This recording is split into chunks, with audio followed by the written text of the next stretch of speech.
وَلِلَّهِ عَلَى النَّاسِ حِجُّ الْبَيْتِ مَنِ اسْتَطَاعَ إِلَيْهِ سَبِيلًا، جس کے پاس اللہ کے گھر تک جانے کی طاقت ہے، حج بیت اللہ کرنے کی طاقت ہے، اس کے اوپر حج فرض ہے۔ وَمَن كَفَرَ، اور جو اس کا انکار کرتا ہے، جو اس کا کفر کرتا ہے، فَإِنَّ اللَّهَ غَنِيٌّ عَنِ الْعَالَمِينَ، تو اللہ تعالیٰ سارے جہانوں سے بے نیاز ہے۔ اس کا مطلب یہ ہوا کہ اگر کوئی حج کا انکار کرتا ہے، حج کی فرضیت کا انکار کرتا ہے، وہ کافر ہو جاتا ہے، وہ انسان کافر ہو جاتا ہے، وہ انسان دائرہ اسلام سے خارج ہو جاتا ہے۔ اللہ کہہ رہا ہے کہ کمپٹیشن اگر کرنا ہے تو دو چیزوں کے لیے کرو، وَسَارِعُوا إِلَى مَغْفِرَةٍ مِّن رَّبِّكُمْ وَجَنَّةٍ عَرْضُهَا السَّمَاوَاتُ وَالْأَرْضُ أُعِدَّتْ لِلْمُتَّقِينَ۔ اے میرے بندو، اگر تمہیں کمپٹیشن کرنا ہے، تمہیں اگر مقابلہ کرنا ہے، تمہیں ایک دوسرے سے آگے نکلنا ہے، تو دو چیزوں میں تم کمپٹیشن کرو۔ اِلَىٰ مَغْفِرَةٍ مِّن رَّبِّكُمْ، پہلی چیز تو اس بات کی کوشش کرو کہ اللہ تبارک و تعالیٰ تمہارے گناہوں کو معاف فرما دے، تمہاری غلطیوں کو معاف کر دے، اور دوسری چیز وَجَنَّةٍ، اللہ تعالیٰ کی جنت کو حاصل کرنے کے لیے کمپٹیشن کرو۔ کیسی جنت؟ عرضها السماوات والارض، جس جنت کی چوڑائی آسمانوں اور زمین کے برابر ہے، اعدت للمتقین، اور جو جنت متقیوں کے لیے تیار کی گئی ہے۔ شہر رمضان الذی انزل فیہ القرآن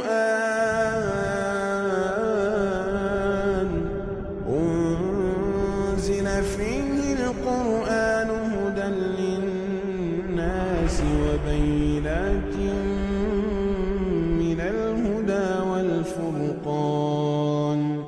السلام على سید الانبیاء والمرسلین نبینا محمد وعلى آلہ وصحبہ اجمعین ومن تبعهم بإحسان إلى یوم الدین، اما بعد۔ محترم حضرات، قرآن کریم کے چوتھے پارے کی کچھ آیتوں کو آج ہم دیکھیں گے۔ چوتھے پارے کی پہلی آیت، اللہ تبارک و تعالیٰ نے نیکی، ایک انسان اگر یہ چاہتا ہے کہ وہ نیکی کرے تو نیکی کرنے کے لیے طریقہ کیا ہے؟ انسان اگر نیکی کرنا چاہتا ہے، انسان اگر جنت میں جانا چاہتا ہے تو کیا طریقہ ہے؟ اللہ نے فرمایا لن تنالوا البر حتى تنفقوا مما تحبون، تم نیکی کو نہیں پہنچ سکتے، تم نیکی کو نہیں پا سکتے، حتی تنفقوا مما تحبون، جب تک تم اپنی سب سے محبوب چیز، سب سے فیوریٹ چیز، سب سے پسندیدہ چیز اللہ کی راہ میں خرچ نہ کر دو۔ انسان اللہ کی راہ میں خرچ تو کرتا ہے، لیکن اگر ایسی چیزیں خرچ کرتا ہے جو اس کی ضرورت سے زائد ہیں، ایکسٹرا ہیں، تو یہ کون سے کمال کی بات ہے؟ کمال تو تب ہے کہ ایک چیز ہماری محبوب ہے، ہمیں اس کی ضرورت ہے، اور موقع آیا تو ہم نے اللہ کی راہ میں خرچ کر دیا۔ تو نیکی اس کو کہتے ہیں۔ اگر جنت میں جانا ہے تو موقع پڑنے پر اپنا سب سے محبوب مال اللہ کی راہ میں خرچ کر دو۔ لن تنالوا البر، تم نیکی کو نہیں پا سکتے، حتی تنفقوا مما تحبون، جب تک تم اپنی سب سے محبوب چیز اللہ کی راہ میں خرچ نہ کر دو۔ وما تنفقوا من شیء وما تنفقوا من شیء فإن اللہ بہ علیم، اور جو کچھ بھی تم خرچ کرتے ہو اللہ کو خوب معلوم ہے۔ ایک صحابی تھے ابو طلحہ انصاری رضی اللہ تعالیٰ، بہت پیسے والے تھے، بہت مال والے تھے۔ ان کے پاس ایک باغ تھا، کھجوروں کا بہت بڑا باغ تھا، اور بڑا خوبصورت باغ تھا۔ اس میں چاروں طرف کھجوروں کے باغات تھے، بیچ میں نہر جاری تھی۔ اس زمانے کی کروڑوں کی پراپرٹی تھی ان کا وہ باغ، اور یہ باغ جو تھا اس کا نام تھا بیروحا۔ اللہ کے رسول صلی اللہ علیہ وسلم کبھی کبھار اس باغ میں جاتے تھے، کھجور کھاتے تھے اور نہر کا ٹھنڈا ٹھنڈا پانی پیتے تھے۔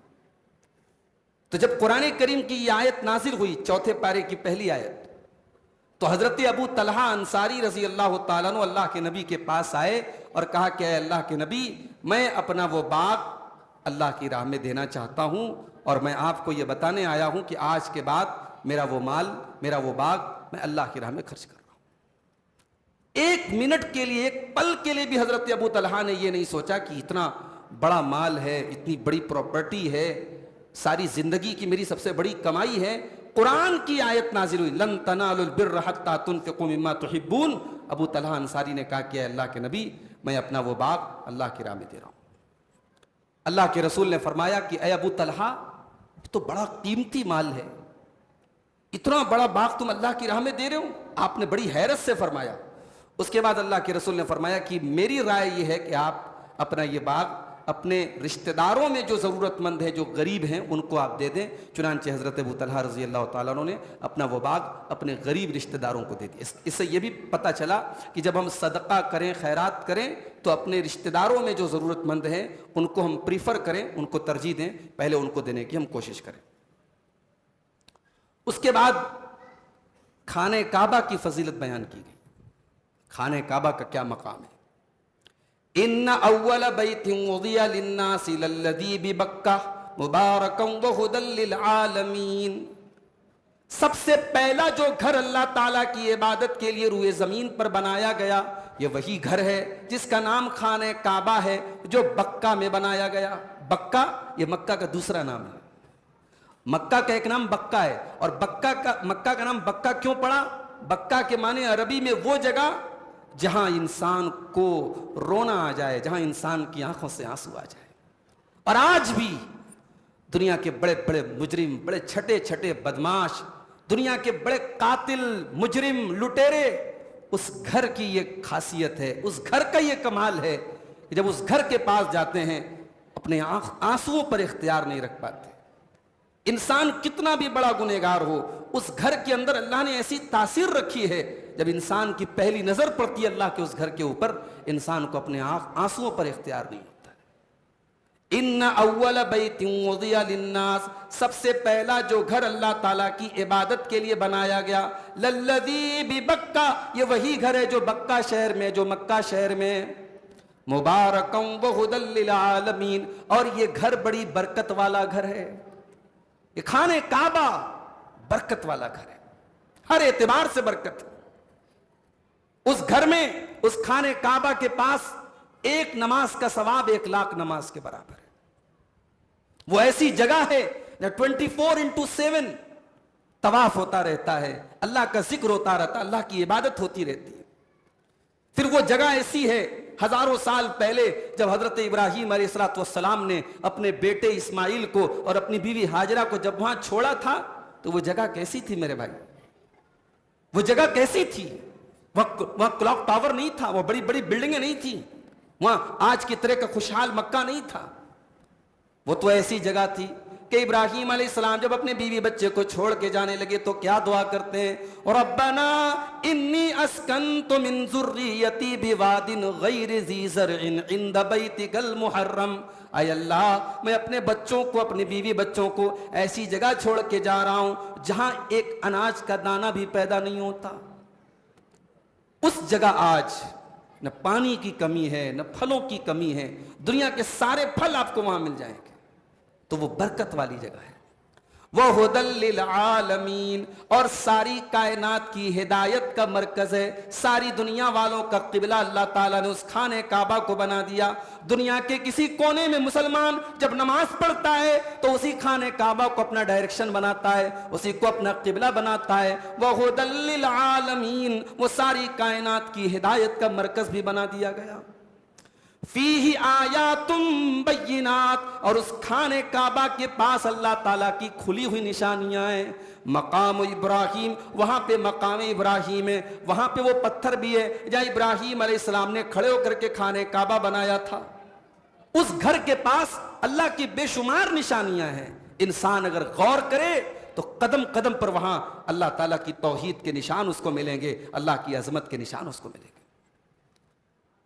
من دخلہ کان آمنا، اور اس خانہ کعبہ کی، اس شہر مکہ کی ایک خاص بات یہ ہے کہ جو وہاں چلا گیا اس کو امن حاصل ہو گیا۔ اپنے باپ کے قاتل کو بھی دیکھنے کے بعد بیٹا اس قاتل کو قتل نہیں کرتا تھا. یہ خانہ کعبہ کا احترام تھا, یہ حرم کا احترام تھا, یہ مسجد حرام کا احترام تھا. وَمَن دَخَلَهُ كَانَ آمِنًا, جو اس میں داخل ہو گیا, وَمَن دَخَلَهُ كَانَ آمِنًا, جو اس میں داخل ہو گیا اس کو اللہ تعالیٰ فرماتا ہے کہ ہم نے امن اور شانتی دے دی. وَلِلَّهِ عَلَى النَّاسِ حِجُّ الْبَيْتِ مَنِ اسْتَطَاعَ إِلَيْهِ سَبِيلًا, اور جس کے اوپر استطاعت ہے, جس کے پاس کیپیسٹی ہے, جس کے پاس طاقت ہے, اس کے اوپر فرض ہے اس گھر کا حج کرنا. بڑے افسوس کی بات ہے, آج بہت سارے لوگ ایسے ہیں, بہت پیسہ ہے ان کے پاس, حج نہیں کرتے. پوچھو کیوں نہیں کرتے؟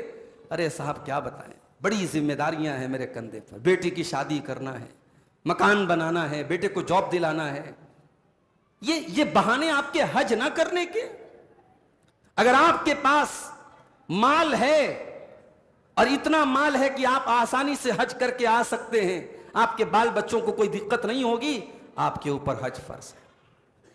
اور میں نے دیکھا ہے کہ جو لوگ یہ جھوٹے بہانے بنا کر حج کو کینسل کر دیں گے, صاحب ہم بعد میں کریں گے, ایک وقت ایسا آتا ہے کہ موت کا فرشتہ ان کے پاس آ جاتا اور وہ حج نہیں کر پاتے.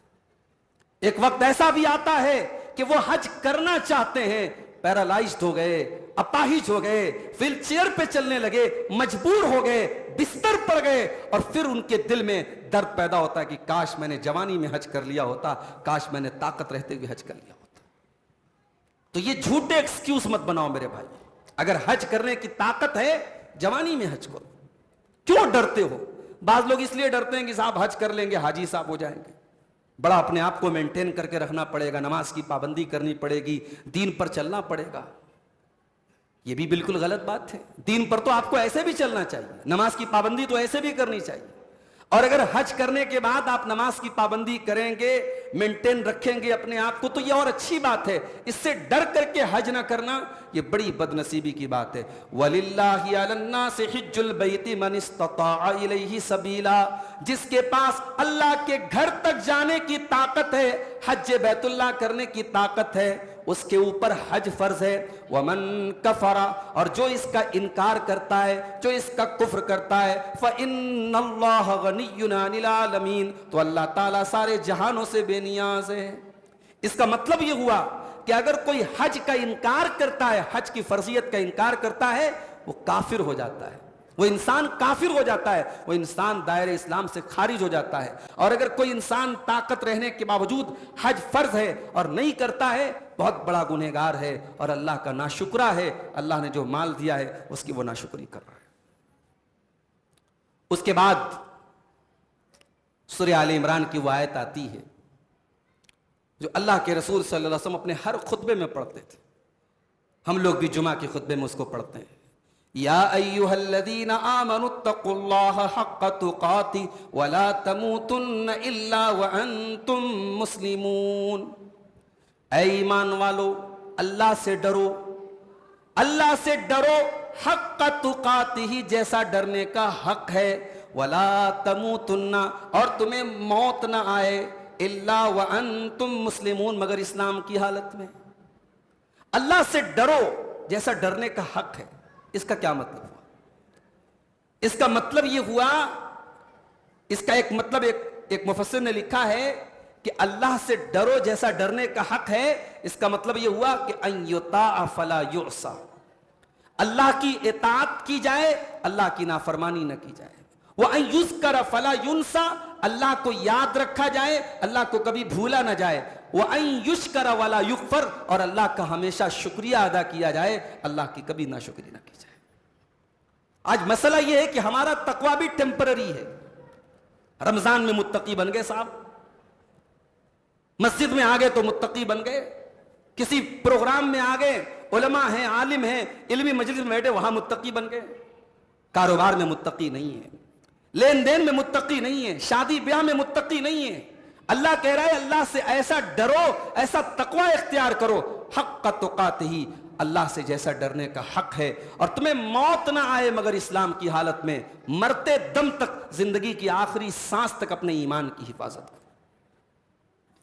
اس کے بعد فرمایا وَاعْتَصِمُوا بِحَبْلِ اللَّهِ جَمِيعًا, اور اے ایمان والو تم اللہ کی رسی کو مل کر کے تھام لو، ولا تفرقوا، اور فرقوں میں نہ بٹو، ٹولیوں میں نہ بٹو، گروہوں میں نہ بٹو، جماعتوں میں نہ بٹو، اللہ کی رسی کو سب مل کر کے تھام لو۔ اچھا رسی، اللہ کی رسی کیا ہے؟ غور کیجئے، اللہ کی رسی کہا گیا، اس کا مطلب کہ کوئی ایسی چیز ہے جو اللہ کی طرف سے آئی ہے۔ اگر زمین کی کوئی چیز ہے، زمین والوں کی کوئی چیز ہے، تو وہ اللہ کی رسی نہیں ہو سکتی۔ اللہ نے کہا اللہ کی رسی کو تھام لو، اس کا مطلب اللہ کی رسی اوپر سے لٹک رہی ہے، تو جو چیز اوپر سے آئی ہے وہی اللہ کی رسی ہو سکتی ہے۔ اور اوپر سے کون سی چیز آئی ہے؟ رب کا قرآن آیا ہے اور مصطفیٰ کا فرمان آیا ہے، یہی دو چیزیں اللہ کی رسی ہے۔ ایک اللہ کی کتاب اور ایک اسی کتاب کی انٹرپریٹیشن، اسی کتاب کی ایکسپلینیشن، اسی قرآن کی شرح، جس کو ہم سنت کہتے ہیں، حدیث کہتے ہیں۔ تو قرآن اور سنت، قرآن اور حدیث، یہی دونوں چیزیں اللہ کی رسی۔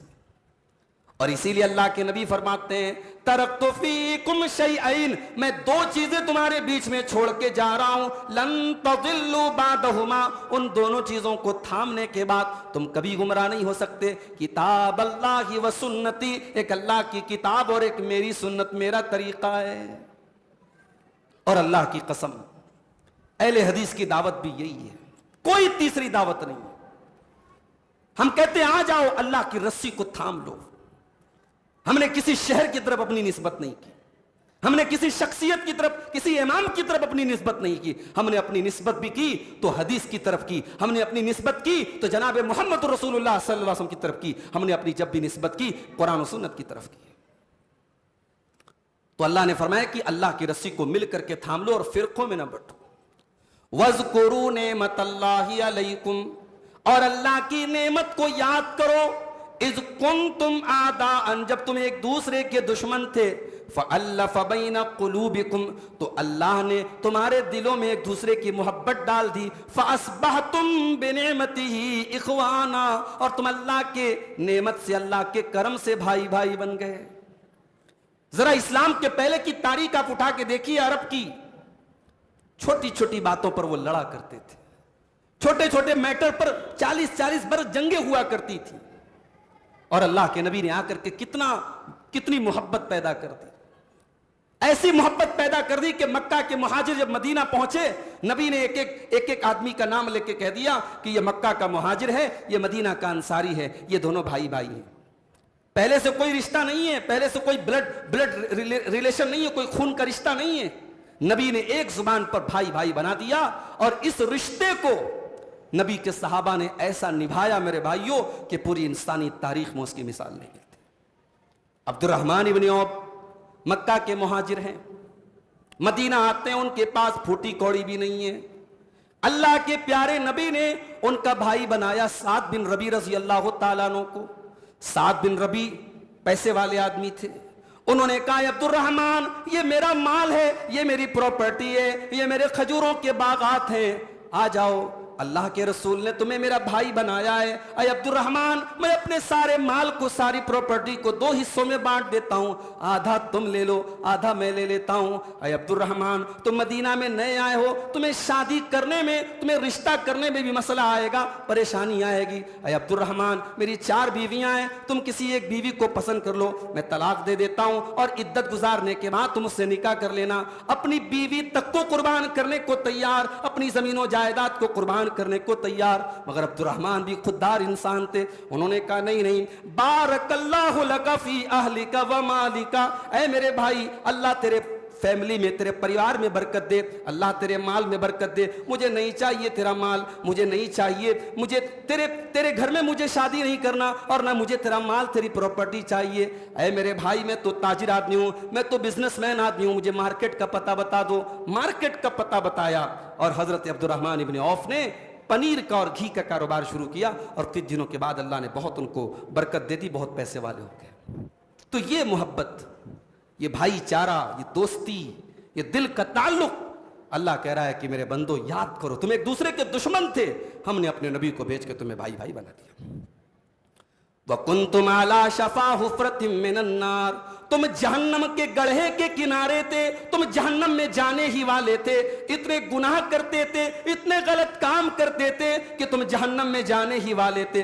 فَأَنْقَذَكُمْ مِنْهَا، ہم نے اپنے نبی کو بھیج کر تم کو جہنم سے بچا لیا، تم کو جنتی بنا دیا۔ كَذَلِكَ يُبَيِّنُ اللَّهُ لَكُمْ آيَاتِهِ، اے میرے بندو اسی طریقے سے اللہ تعالیٰ اپنی آیتوں کو بیان کرتا رہے گا تاکہ تم ہدایت کے راستے پر آ جاؤ، تم سیدھے راستے پر آ جاؤ۔ اس کے بعد یہ بتایا گیا کہ مسلمانوں میں ایک جماعت ایسی بھی ہونی چاہیے جس کا کام برائی کو برائی کہنا ہو، جس کا کام دعوت دینا ہو۔ اور یہ کون سی جماعت ہوگی؟ یہ علماء کی جماعت ہوگی۔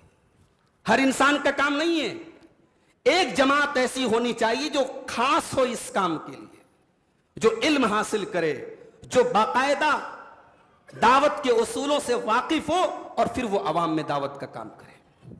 وَلْتَكُمْ مِنْكُمْ أُمَّةٌ يَدْعُونَ إِلَى الْخَيْرِ وَيَأْمُرُونَ بِالْمَعْرُوفِ وَيَنْهَوْنَ عَنِ الْمُنْكَرِ وَأُولَئِكَ هُمُ الْمُفْلِحُونَ، اے مسلمانوں تم میں ایک جماعت ایسی بھی ہونی چاہیے جو لوگوں کو بھلائی کی طرف دعوت دے، برائی سے روکے، اچھائیوں کا حکم دے، اور یہی لوگ کامیاب ہونے والے ہیں۔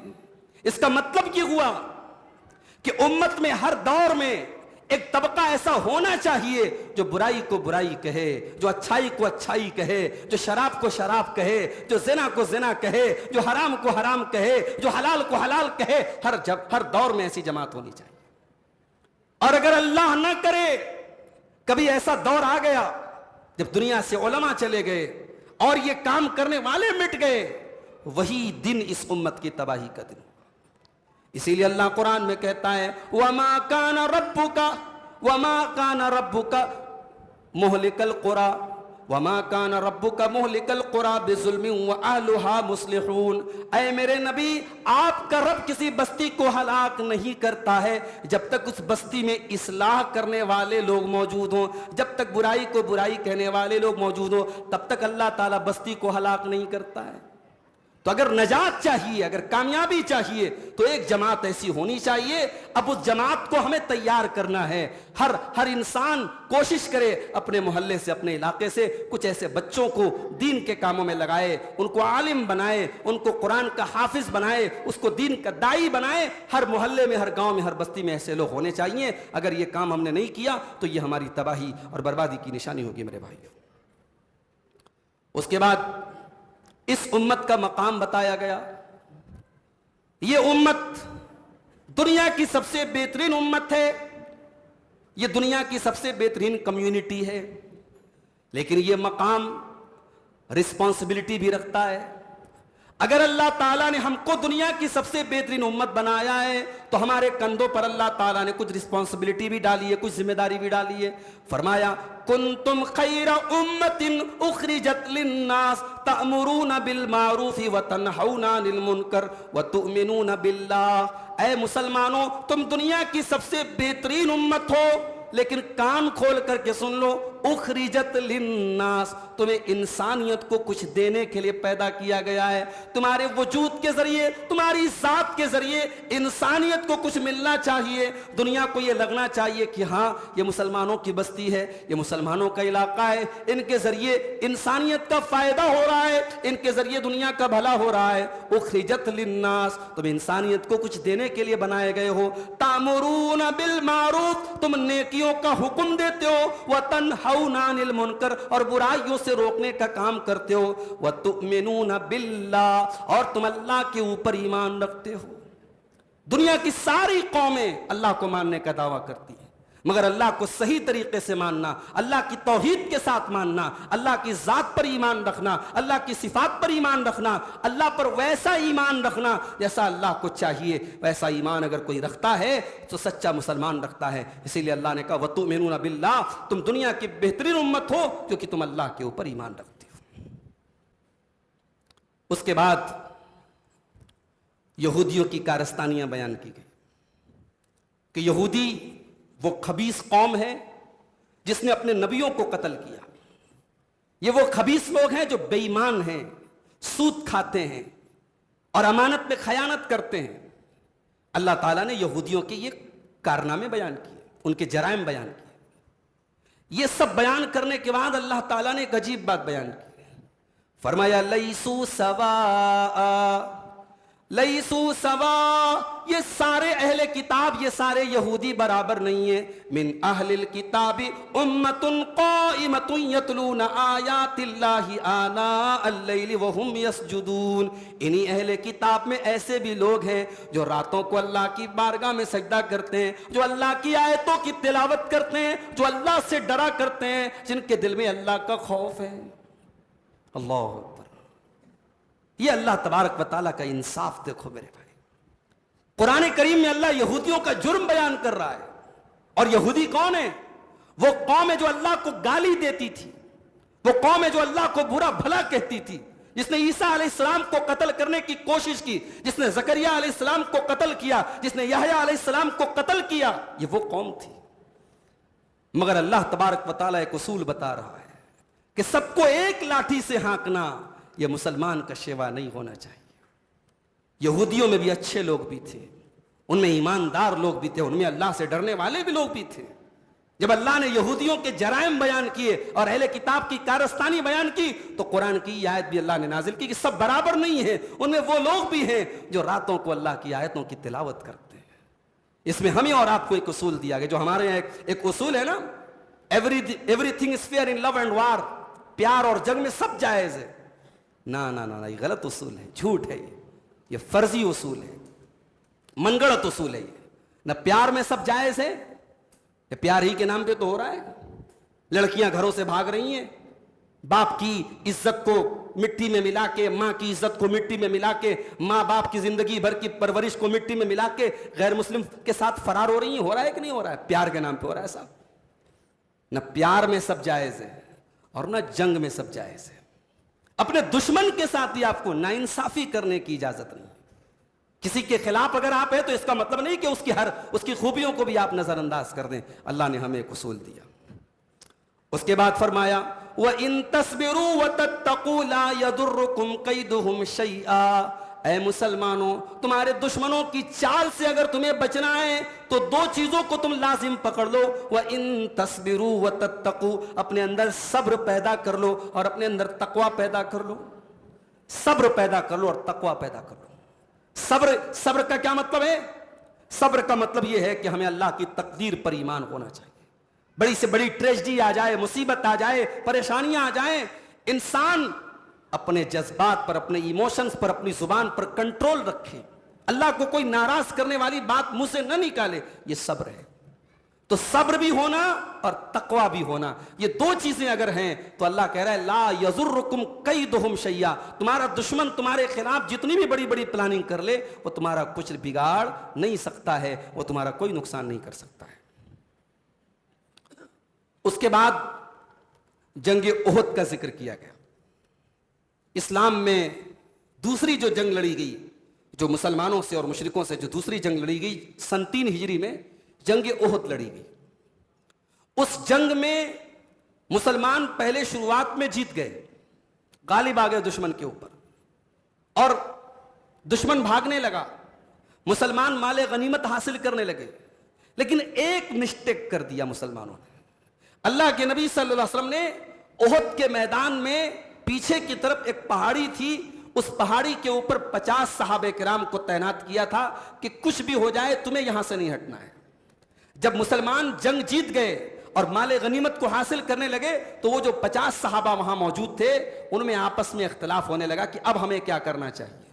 کچھ لوگوں نے کہا کہ اب اللہ کے نبی کا حکم کینسل ہو گیا، اب تو ہم جنگ جیت گئے، اب ہمیں چلنا چاہیے میدان جنگ میں. کچھ نے کہا نہیں، نبی کا حکم تھا، ہمیں یہی رہنا چاہیے. تو 50 میں سے 40 لوگ چلے گئے وہاں، اس پہاڑی کو چھوڑ کے چلے گئے، صرف 10 لوگ باقی بچے.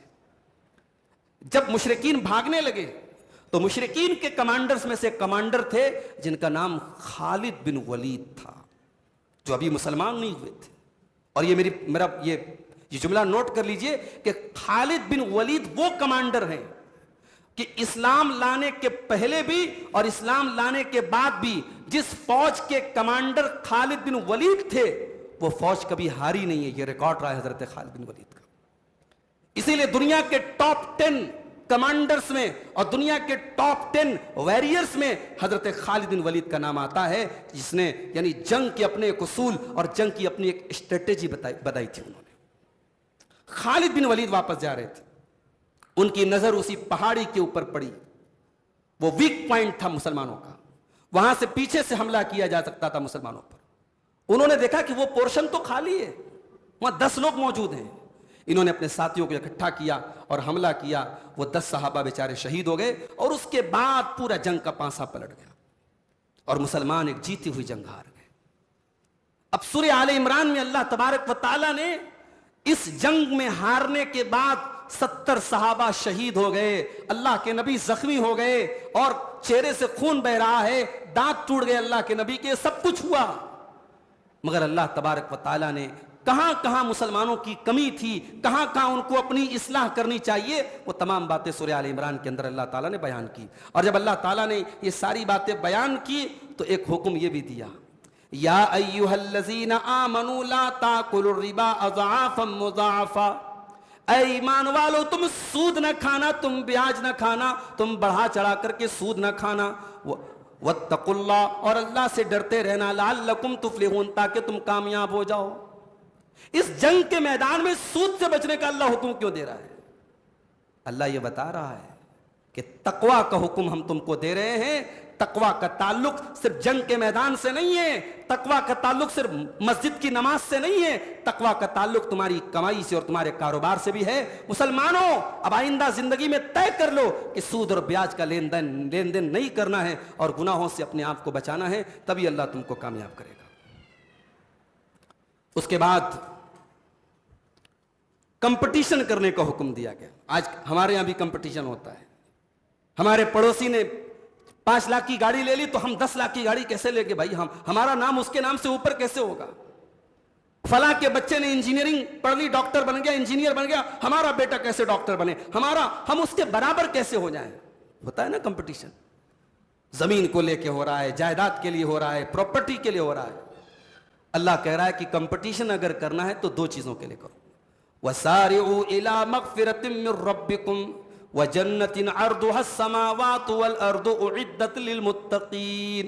اے میرے بندو، اگر تمہیں کمپٹیشن کرنا ہے، تمہیں اگر مقابلہ کرنا ہے، تمہیں ایک دوسرے سے آگے نکلنا ہے تو 2 چیزوں میں تم کمپٹیشن کرو۔ اِلَىٰ مَغْفِرَةٍ مِّن رَبِّكُمْ، پہلی چیز تو اس بات کی کوشش کرو کہ اللہ تبارک و تعالیٰ تمہارے گناہوں کو معاف فرما دے، تمہاری غلطیوں کو معاف کر دے، اور دوسری چیز وَجَنَّةٍ، اللہ تعالیٰ کی جنت کو حاصل کرنے کے لیے کمپٹیشن کرو۔ کیسی جنت؟ عَرْضُهَا السَّمَاوَاتُ وَالْأَرْضُ، جس جنت کی چوڑائی آسمانوں اور زمین کے برابر ہے، اُعِدَّتْ لِلْمُتَّقِينَ، اور جو جنت متقیوں کے لیے تیار کی گئی ہے۔ جنت تیار ہے، جنت از آلریڈی پریپیئرڈ، جنت ایسا نہیں کہ فیوچر میں بنے گی، جنت تیار ہے، اُعِدَّتْ لِلْمُتَّقِينَ، جنت متقیوں کے لیے تیار کر دی گئی ہے۔ اب متقی کون لوگ ہیں؟ الذین ينفقون فی السراء والضراء، متقی وہ لوگ ہیں جو خوشحالی میں بھی خرچ کرتے ہیں اور بدحالی میں بھی خرچ کرتے ہیں، جن کا کاروبار اچھا چلتا ہے تب بھی اللہ کی راہ میں دیتے ہیں، اور کاروبار میں مندی آ جاتی ہے تب بھی اللہ کی راہ میں دیتے ہیں، جن کے اوپر اچھا دور آتا ہے تب بھی اللہ کی راہ میں خرچ کرتے ہیں، اور پریشانی کا دور آتا ہے تب بھی جتنا بن پڑتا ہے اللہ کی راہ میں خرچ کرتے ہیں۔ بھائی ہمارے پاس اللہ کا دیا سب کچھ ہے اور ہم اللہ کی راہ میں دے رہے ہیں، یہ بہت کمال کی بات نہیں۔ کمال کی بات تو یہ ہے کہ ہم ایک مڈل کلاس آدمی ہیں، ہمارے پاس بڑی خوشحالی نہیں ہے، مگر ہم سے جو بن پڑتا ہے اللہ کی راہ میں جب ضرورت پڑتی ہے ہم دل کھول کے خرچ کرتے ہیں۔ اللہ نے کہا یہ ہے متقی لوگوں کی پہچان۔ الذین ينفقون فی السراء والضراء، جو خوشحالی میں بھی خرچ کرتے ہیں اور پریشانی میں بھی خرچ کرتے ہیں، والکاظمین الغیظ، اور غصے کو پی جایا کرتے ہیں۔ یہ نہیں کہا کہ غصہ نہیں آتا ہے، غصہ تو آئے گا نا، انسان ہے تو غصہ آئے گا، کبھی بیٹے پر غصہ آ گیا، کبھی بیوی پر غصہ آ گیا، کبھی دوست پر آ گیا، کبھی اپنے ملازم پر آ گیا، غصہ آ گیا، مگر غصے کو کنٹرول کر جاتے ہیں، غصے کو کنٹرول کر جاتے ہیں، غصے کو پی جاتے ہیں۔ اسی لیے اللہ کے نبی صلی اللہ علیہ وسلم فرماتے ہیں سب سے بڑا پہلوان وہ ہے جو غصے کو کنٹرول کر لے، جو غصے پر قابو پا لے۔ والعافین عن الناس، اور جو لوگوں کو معاف کر دیا کرتے ہیں، لوگوں کی غلطیوں کو معاف کر دیا کرتے ہیں، واللہ یحب المحسنین، اور اللہ تعالیٰ ایسے ہی نیک لوگوں کو پسند کرتا ہے، والذین اذا فعلوا فاحشۃ او ظلموا انفسهم، اور اللہ کے متقی بندے وہ ہوتے ہیں جب ان سے کوئی غلط کام ہو جاتا ہے یا وہ اپنی جان کے اوپر ظلم کر لیتے ہیں، ذکروا اللہ فاستغفروا لذنوبہم، وہ اللہ کو یاد کرتے ہیں اور اپنے گناہوں کی معافی مانگتے ہیں، ومن یغفر الذنوب الا اللہ، اور اللہ اگر معاف نہیں کرے گا تو کون معاف کرے گا، ولم یصروا علی ما فعلوا وهم یعلمون، اور اپنے گناہوں پر وہ ڈٹے نہیں رہتے، اپنے گناہوں پر جمے نہیں رہتے، بلکہ توبہ کر لیتے ہیں، معافی مانگ لیتے اللہ سے۔ تو یہ پہچان ہے متقی لوگوں کی۔ اس کے بعد قرآن کریم کی وہ آیت ہمارے سامنے آتی ہے، جب اللہ کے رسول کا انتقال ہوا، اسی آیت کو پڑھا تھا ابو بکر صدیق نے، اور صحابہ کہتے ہیں ہمیں ایسا لگ رہا تھا کہ آج پہلی مرتبہ ہم قرآن کی آیت سن رہے ہیں۔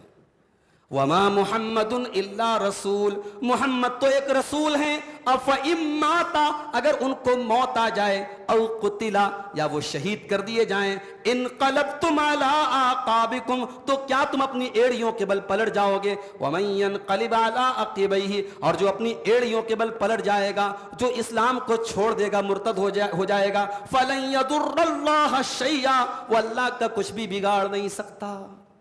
جنگ احد میں ایک ایسا بھی موقع آیا تھا جب یہ افواہ اڑ گئی کہ مسلمانوں کے نبی قتل کر دیے گئے، اللہ کے رسول قتل کر دیے گئے۔ جب یہ افواہ اڑی تو بعض صحابہ نے اپنی تلوار پھینک دی، کہا کہ جب اللہ کے رسول ہی دنیا سے چلے گئے تو کس کے لیے لڑیں گے، کیوں لڑیں گے ہم؟ تو اس موقع پر قرآن کی آیت نازل ہوئی کہ اگر مان لو کہ جنگ احد میں اللہ کے رسول قتل بھی کر دیے گئے تو کیا اسلام ختم ہو جائے گا؟ نہیں، اسلام تب بھی باقی رہے گا، اللہ کا دین تب بھی باقی رہے گا، اللہ کا مشن تب بھی باقی رہے گا۔ اسی لیے اسلام پرسنالٹیز اور شخصیات کا نام نہیں ہے، اسلام اللہ کی توحید کا نام ہے اور اللہ کی شریعت پر چلنے کا نام ہے۔ اسلام میں کوئی تہوار آپ دیکھ لیجئے کسی پرسنالٹی سے ریلیٹڈ نہیں ہے، کسی شخصیت کے ساتھ نہیں جوڑا گیا ہے۔ اسلام میں کوئی عبادت ایسی نہیں ہے جس میں کسی شخصیت کی تعظیم کی جا رہی ہے۔ اسلام کی ہر عبادت میں اللہ کی تعظیم ہے۔ ہم رمضان کا روزہ رکھ رہے ہیں، اللہ کے لیے رکھ رہے ہیں۔ عید الفطر کا تہوار منائیں گے، اللہ کی بڑائی بیان کریں گے۔ عید الاضحیٰ کا تہوار منائیں گے، اللہ کا نام لے کے جانور ذبح کریں گے، اللہ کی بڑائی بیان کرتے ہوئے عید الاضحیٰ کی نماز پڑھیں گے۔ حج کریں گے، لبیک اللہم لبیک، اللہ کی توحید کی آواز پکارتے ہوئے ہم طواف کریں گے، سعی کریں گے۔ اسلام کی ساری عبادتوں میں میرے بھائیوں توحید ہے، ایک اللہ کی تعظیم ہے، ایک اللہ کی تکبیر ہے۔ اسلام شخصیت پرستی کا دین نہیں ہے۔ اسلام میں دنیا کے دوسرے مذہب میں لوگ ایک دوسرے سے ملتے ہیں، کہتے اس مذہب کے کسی بڑے کا نام لیتے ہیں۔ ہندو مذہب کے لوگ ملتے ہیں، کہتے ہیں اپنے رام جی کا نام لیتے ہیں، کرشن جی کا نام لیتے ہیں۔ ہمارے سکھ بھائی ملتے ہیں، کہتے ہیں ست شری اکال، وہ اپنے اکال تخت کا نام لیتے ہیں، اپنے بڑوں کا نام لیتے ہیں۔ مسلمان جب ملتا ہے کسی بڑے کا نام نہیں لیتا، کسی شخصیت کا نام نہیں لیتا۔ السلام علیکم ورحمۃ اللہ وبرکاتہ، وہ سامنے والے کی سلامتی کی دعا کرتا ہے اور اللہ کا نام لیتا ہے۔ تو میرے بھائیوں، اللہ کے نبی کی وفات کی جب افواہ اڑی تو قرآن کی اس آیت نے فیصلہ کر دیا کہ نہیں، محمد الرسول اللہ اگر شہید بھی ہو جائیں تو اسلام ختم نہیں ہو جائے گا، اور جو ایڑی کے بل پلٹ جائے گا، جو مرتد ہو جائے گا، وہ اپنا انجام بھگتنے کے لیے تیار رہے۔ اس کے بعد اللہ تبارک و تعالیٰ نے اپنے نبی کے اخلاق کو بیان کیا۔ اللہ کے نبی کے اندر بڑی نرمی تھی، بڑی محبت تھی، دشمن کے ساتھ بھی آپ کا اخلاق بڑا اچھا تھا۔ اب یہ اللہ کے رسول کے اخلاق میں جو نرمی تھی، اس کی وجہ کیا تھی؟ اللہ نے فرمایا فَبِمَا رَحْمَةٍ مِّنَ اللَّهِ لِنْتَ لَهُمْ، اے میرے نبی، اللہ تبارک و تعالیٰ کا بہت بڑا کرم آپ کے اوپر یہ ہے کہ اللہ نے آپ کو نرم مزاج بنایا ہے۔ فَبِمَا رَحْمَةٍ مِّنَ اللَّهِ لِنْتَ لَهُمْ، آپ کو اللہ تعالیٰ نے نرم بنایا ہے۔ وَلَوْ كُنْتَ فَظًّا غَلِيظَ الْقَلْبِ، اے نبی اگر آپ سخت دل ہوتے اور بد زبان ہوتے، لَانْفَضُّوا مِنْ حَوْلِكَ، تو اے میرے نبی یہ لوگ آپ کو چھوڑ کے چلے گئے ہوتے۔ اس کا مطلب یہ ہوا کہ جو کسی مذہب کا رہنما ہو اس کا اخلاق بہت اچھا ہونا چاہیے۔ اگر آپ کسی مذہب کے رہنما ہیں تو آپ اس مذہب کو ریپرزینٹ کرتے ہیں، آپ کا اخلاق ایسا ہونا چاہیے کہ لوگ آپ کی طرف کھنچ کے آئیں. جب اللہ اپنے نبی کے بارے میں کہہ رہا ہے کہ اے نبی اگر آپ کا اخلاق اچھا نہ ہوتا, آپ کی زبان اچھی نہ ہوتی, آپ کی بول چال اچھی نہ ہوتی, تو لوگ آپ کو چھوڑ کے چلے گئے ہوتے. تو ہماری اور آپ کی کیا اوقات ہے؟ اس لیے اگر آپ اسلام کی دعوت دینا چاہتے ہیں, آپ اسلام کو دنیا تک پہنچانا چاہتے ہیں, تو آپ کا اخلاق, آپ کا بیہیویئر, آپ کا سلوک, آپ کا لوگوں سے ملنا جلنا آئیڈیل ہونا چاہیے. آپ کی زبان میں مٹھاس ہونی چاہیے, آپ کا کیریکٹر بہت ہی بہترین ہونا چاہیے. اللہ نے فرمایا کہ اے میرے نبی, اللہ کا کرم آپ کے اوپر ہے کہ اللہ نے آپ کو ایسا بنایا ہے. اس کے بعد فرمایا فاعف عنہم, اے نبی آپ لوگوں کو معاف کر دیا کریں, واستغفر لہم, اور لوگوں کے لیے اللہ تعالیٰ سے معافی مانگا کریں, وشاورہم فی الامر, اور اے نبی آپ لوگوں سے مشورہ کیا کریں, فاذا عزمت, اور جب آپ کسی چیز کا فیصلہ کر لے, فتوکل علی اللہ, تو اللہ کے اوپر بھروسہ کر کے وہ کام کر ڈالیے. اس کا مطلب یہ ہوا کہ اسباب کو اختیار کرنا یہ توکل کے خلاف نہیں ہے.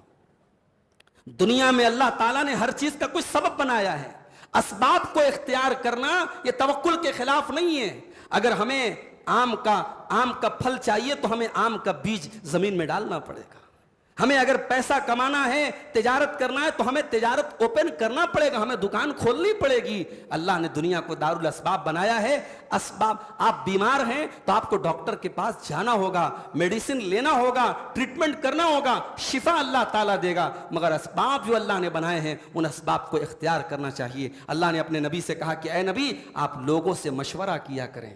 جب نبی کو مشورہ کرنے کی ضرورت ہے تو کیا کسی مسجد کے, کسی مدرسے کے, کسی جماعت کے, کسی تنظیم کے ذمہ داروں کو مشورہ کرنے کی ضرورت نہیں ہے؟ مسلمانوں کے کام مشورے سے طے ہونے چاہیے. مسلمانوں کے ہر کام میں ایک شورا ہونی چاہیے, ایک مشورہ کمیٹی ہونی چاہیے, ایک پینل ہونا چاہیے, اور آپس کے مشورے سے کام ہونا چاہیے. ڈکٹیٹرشپ مسلمان کا طریقہ نہیں ہے. اللہ اپنے نبی سے کہہ رہا ہے وشاورہم فی الامر, اے نبی آپ لوگوں سے مشورہ کیا کریں.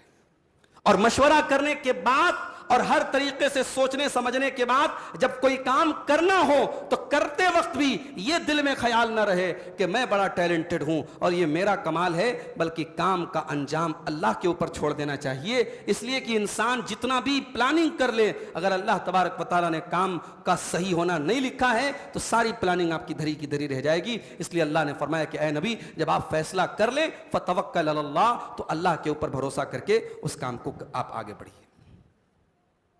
اچھا, جنگ احد جب ختم ہوئی اور مسلمان مدینہ پہنچے تو مشرکین تو بھی ریٹرن جا رہے تھے. تو مشرکین مکہ اور مدینہ کے بیچ میں ایک جگہ پڑتی ہے روحا. روحا میں جب پہنچے تو مشرکین نے آپس میں طے کیا کہ ہمیں دوبارہ پلٹ کے مدینہ پر ایک اور حملہ کرنا چاہیے اور مسلمانوں کی رہی صحیح طاقت کو ختم کر دینا چاہیے. اب یہ خبر اللہ کے رسول کو پتہ لگی کہ مشرکین ایسا ارادہ کر رہے ہیں, ریٹرن آنا چاہتے ہیں مدینہ کی طرف. تو اللہ کے نبی نے اپنے صحابہ سے مشورہ کیا اور کہا کہ اس کے پہلے کہ مشرکین ریٹرن لوٹ کر کے آئیں, ہم آگے بڑھ کر کے مشرکین کا سامنا کرتے ہیں تاکہ مشرکین ہم سے ڈر کے بھاگ جائیں.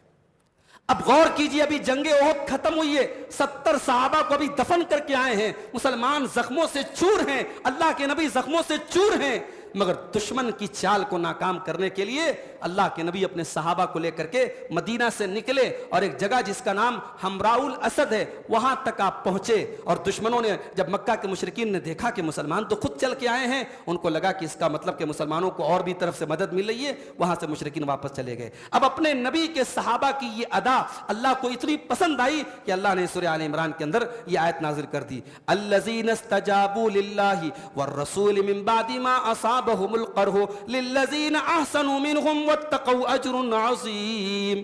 اے میرے نبی آپ کے وہ صحابہ جو زخمی ہونے کے باوجود, جن کے بدن سے خون رس رہا تھا اور جن کے بدن پہ بڑے بڑے زخم تھے, اس کے باوجود انہوں نے اللہ کی بات مانی اور رسول کی بات مانی. اے میرے نبی آپ کے ان صحابہ کے لیے اللہ تعالیٰ کے یہاں بہت بڑا اجر و ثواب ہے.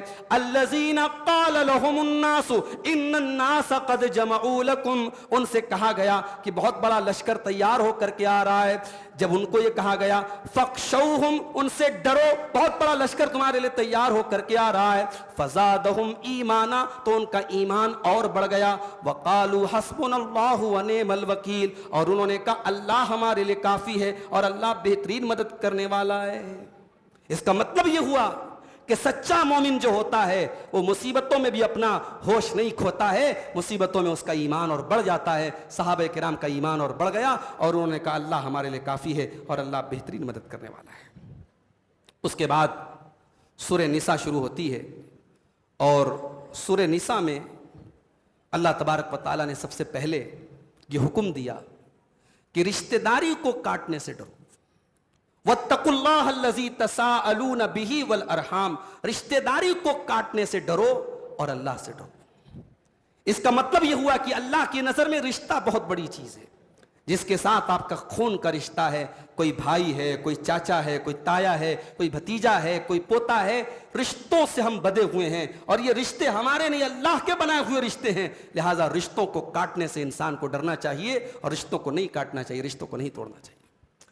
اس کے بعد وہ آیت آتی ہے جس میں ان مسلمانوں کو 4 شادیوں کی اجازت دی گئی۔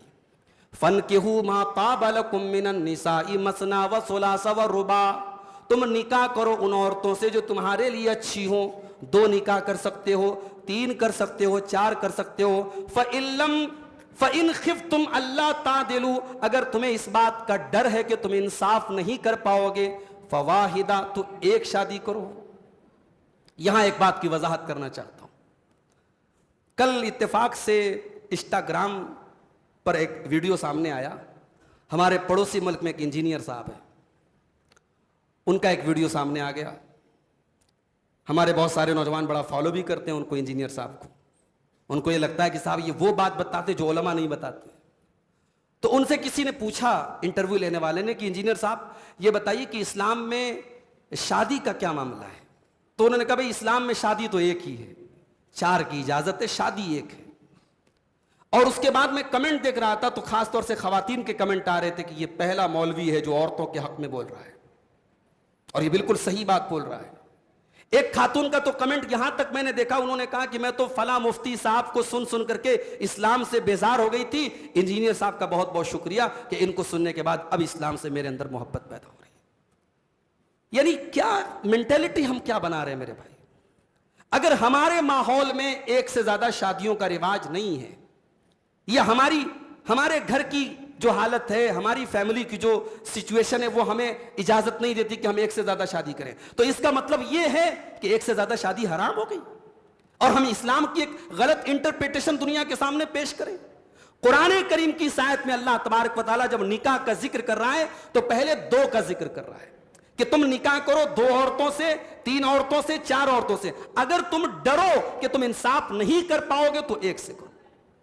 آج بہت سارے سو کالڈ اسکالر یہ ثابت کرنے کی کوشش کرتے ہیں کہ صاحب اسلام میں نکاح تو صرف ایک ہے، 4 کی اجازت ہے۔ گویا جو جن ممالک میں یا جن علاقوں میں یا جو لوگ 1 سے زیادہ شادیاں کرتے ہیں وہ نعوذ باللہ عورتوں پر ظلم کرتے ہیں، اور عورتوں کے دماغ میں ایسا بٹھا دیا گیا ہے کہ اگر مرد نے 1 سے زیادہ شادی کی تو اس کا مطلب کہ وہ اپنی بیوی سے محبت نہیں کرتا ہے۔ اگر کسی عورت کا شوہر دوسرا نکاح کر لے تو عورتیں اس سے پوچھتی ہیں کہ تیرا شوہر لگ رہا ہے تجھ سے محبت نہیں کرتا ہے۔ میرے بھائیوں، ہم سماج کو کہاں لے کے جا رہے ہیں؟ آج حالات یہ ہیں، ہر تیسرے شادی شدہ انسان کے ایکسٹرا میریٹل افیئر ہے۔ یہ سروے بتا رہا ہوں میں، اسی سماج کا جائزہ بتا رہا ہوں، ہر تیسرے شادی شدہ انسان کا ایکسٹرا میریٹل افیئر ہے۔ جس سماج میں ایکسٹرا میریٹل افیئر چلتے ہو، جس سماج میں بیوہ عورتوں کی شادیاں نہ ہوتی ہوں، جس سماج میں مطلقہ عورتوں کی شادیاں نہ ہوتی ہوں، اس سماج میں ہم نے 1 سے زیادہ شادیوں کو گناہ بنا دیا۔ معاف کرنا میرے بھائی، انجینئر صاحب نے یہ بھی کہا کہ اللہ کے نبی نے اپنی پہلی بیوی کی زندگی میں دوسری شادی نہیں کی، حضرت خدیجہ کی زندگی میں۔ کیا کہنا چاہتے ہو بھائی آپ کہنا یہ چاہتے ہیں کہ انسان کو اگر دوسری شادی کرنا ہے، چاہے اس کے پاس جتنا بھی پیسہ ہو، جتنی بھی طاقت ہو، اگر دوسری شادی کرنا ہے تو پہلی بیوی کے مرنے کا انتظار کرے؟ آپ یہ ثابت کرنا چاہتے ہو؟ اللہ کے نبی نے پہلی شادی تو ایک بیوہ عورت سے کی، اس کا مطلب کہ سارے مسلمان پہلی شادی بیوہ عورت سے کریں؟ یہ اسلام کی بڑی ہی غلط انٹرپریٹیشن ہے میرے بھائی۔ اسلام میں ایک مرد کو 4 شادی کرنے کی اجازت دی گئی ہے۔ اگر وہ 1 سے زیادہ شادی کرنا چاہتا ہے، جسمانی اعتبار سے فائنینشلی اس کے پاس طاقت ہے، وہ کر سکتا ہے۔ اگر اس کے حالات اجازت نہیں دیتے نہ کرے، مگر 1 سے زیادہ شادیوں کو گناہ سمجھنا، یہ میرے بھائیوں اور عورتوں کو خاص طور سے میں کہنا چاہتا ہوں کہ اگر آپ کے دل و دماغ میں کہیں یہ بیٹھا ہے کہ صاحب اسلام میں ایک سے زیادہ شادی کا حکم دے کر کے ہم عورتوں کے ساتھ بڑی ناانصافی کی گئی ہے، اگر یہ آپ کے دماغ میں کہیں چل رہا ہے، اس کیڑے کو باہر نکال دو. یہ کیڑا آپ کو اسلام سے دور کر رہا ہے، یا آپ کو کفر کی طرف لے کے جا رہا ہے، ارتداد کی طرف لے کے جا رہا ہے. ٹھیک ہے آپ کے سماج میں شادی نہ ہو ایک سے زیادہ، میں اس پر آپ کو ابھار نہیں رہا ہوں، میں کسی سے یہ نہیں کر رہا ہوں آپ ایک سے زیادہ شادی کرو. ہر انسان اپنے حالات کو زیادہ بہتر جانتا ہے، مگر ایک سے زیادہ شادی کرنے والے کو گنہگار سمجھنا اور اس کو عورت پر ظلم سمجھنا، یہ قرآن کی آیت کا مذاق ہے میرے بھائی. بڑی عجیب بات ہم سماج کی دیکھتے ہیں. اسی سماج میں نے دیکھا 50 سال کا بوڑھا اگر اس کی بیوی مر جائے، 50 سال کا بوڑھا اگر دوسری شادی کرنا چاہے تو سماج کہتا ہے صاحب اس بوڑھے کو شادی کرنے کی کیا ضرورت ہے؟ کیا اس 50 سال کے بوڑھے کی ساری ضرورتیں اس کی بیٹیاں پوری کر دیں گی؟ ساری ضرورتیں اس کی بہویں پوری کر دیں گی؟ یقین کریں میرے بھائیوں، اسی سماج میں 50-60 سال کے وہ لوگ جن کی بیویوں کا انتقال ہو جاتا ہے اور سماج نے حرام کر دیا ہے ان کے اوپر دوسری شادی کرنا، وہ غلط راستے اپناتے ہیں. ایسے واقعات بھی میرے سامنے آئے ہیں کہ وہ لوگ جانوروں تک کے ساتھ بدفعلی کرتے ہیں اور جانوروں تک کے ساتھ غلط کام کرتے ہیں. ایسے واقعات ہمارے سامنے آ چکے ہیں. سماج کو کہاں لے کے جا رہے ہیں؟ کتنی مطلقہ عورتیں ہیں، کتنی بیوہ عورتیں ہیں. سماج کہتا ہے صاحب اب اس کی شادی کرنے کی کیا ضرورت ہے؟ اس کے پاس بچہ ہے، سماج کہتا ہے صاحب یہ عورت بچے کے سہارے زندگی گزار لے گی. معاف کرنا، یہ دنیا کا سب سے بڑا جھوٹ ہے. ایک جوان عورت جس کے اپنے جذبات، اپنی خواہشات ہیں، جس کے جسم کی اپنی ضرورت ہے، آپ کے سماج کے ان جھوٹے اصولوں نے اس عورت کی جوانی کو برباد کیا ہے، اس عورت کی زندگی کو برباد کیا ہے. اور آج کتنی بیوہ عورتیں ہیں اور مطلقہ عورتیں ہیں جو غلط راستوں کو اپنا رہی ہیں. اس لیے میرے بھائیوں، اسلام کی منمانی انٹرپریٹیشن نہ کی جائے. اور انجینئر علی مرزا جیسے جاہل لوگ جو اسلام کی الف بے سے واقف نہیں، عربی زبان سے واقف نہیں، وہ اسلام کی غلط تشریح کر رہے ہیں اور اسلام کی اپنی منمانی تشریح کر رہے ہیں. یہ جو فیمینزم کا ایک تصور ہے، عورتوں کے حق میں بولنے کا ایک جو مزاج بنا ہے نا، یہ مزاج ہم کو کہیں قرآن و حدیث سے دور لے کے جا رہا ہے. ہمیں اپنے مزاج کی اصلاح کرنے کی ضرورت ہے.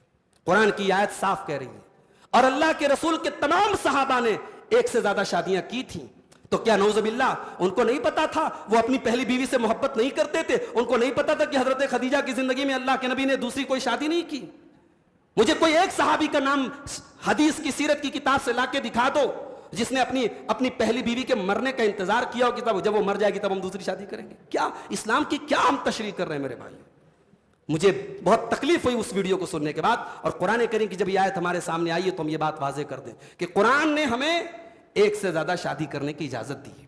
مگر ہندوستان کے ماحول میں ایسے بہت ساری چیزیں ہمارے یہاں رائج ہو گئی. جہیز رائج ہو گیا، بارات رائج ہو گئی، شادی بیاہ میں لمبے چوڑے خرچے رائج ہو گئے. ہندوستان کے ماحول میں ایک سے زیادہ شادیوں کا تصور بھی دھیرے دھیرے ختم ہو گیا. اب تو گناہ مانا جاتا ہے. اب تو اگر شوہر نام لے لے تو بیوی کو لگتا ہے یہ مجھ سے محبت نہیں کرتا ہے. تو یہ حالات اور ماحول ہمارے ہندوستان کے پیدا کیے ہوئے ہیں. اسلام کی جہاں تک آپ بات کریں گے، شریعت کی جہاں تک بات کریں گے، شریعت میں اجازت دی گئی ہے. اللہ نے فرمایا فَانْكِحُوا مَا طَابَ لَكُم مِّنَ النِّسَاءِ مَثْنَىٰ وَثُلَاثَ وَرُبَاعَ. 4 شادیوں تک کی اجازت ہے. فَإِنْ خِفْتُمْ، ہاں اگر انصاف نہیں کر سکتے، تمہارے اندر انصاف کرنے کی طاقت نہیں ہے، ایک بیوی پر اکتفا کرو.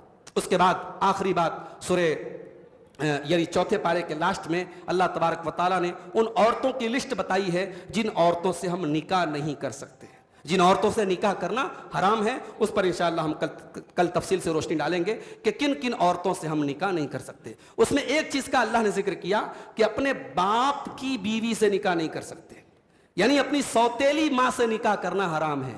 عرب میں رائج تھا، باپ کے مرنے کے بعد سوتیلی ماں سے بھی لوگ نکاح کر لیتے تھے. اللہ نے فرمایا وَلَا تَنْكِحُوا مَا نَكَحَ آبَاؤُكُم مِّنَ النِّسَاءِ. خبردار جو عورت تمہارے باپ کے نکاح میں آ گئی اس عورت سے تم کبھی نکاح نہیں کر سکتے. اور اگر کسی نے ایسا کیا تو اللہ نے فرمایا إِنَّهُ كَانَ فَاحِشَةً وَمَقْتًا وَسَاءَ سَبِيلًا. یہ بہت ہی گندا کام ہے اور بہت بڑا گناہ ہے اور بہت غلط راستہ ہے. تو میرے پیارے ساتھیوں، یہ جن عورتوں سے نکاح کرنا حرام ہے یا جن کو محرمات کہا جاتا ہے، چوتھے پارے کے لاسٹ والی آیت میں ان کا ذکر ہے اور 5ویں پارے کی اسٹارٹنگ میں بھی اس کا ذکر ہے. ہم انشاءاللہ ان عورتوں کے بارے میں کل تفصیل سے آپ کو بتائیں گے. اللہ سے دعا ہے رب العالمین ہمیں ہر معاملے میں کتاب و سنت کی پیروی کرنے کی توفیق عطا فرمائے. آمین. وآخر دعوانا ان الحمد للہ رب العالمین.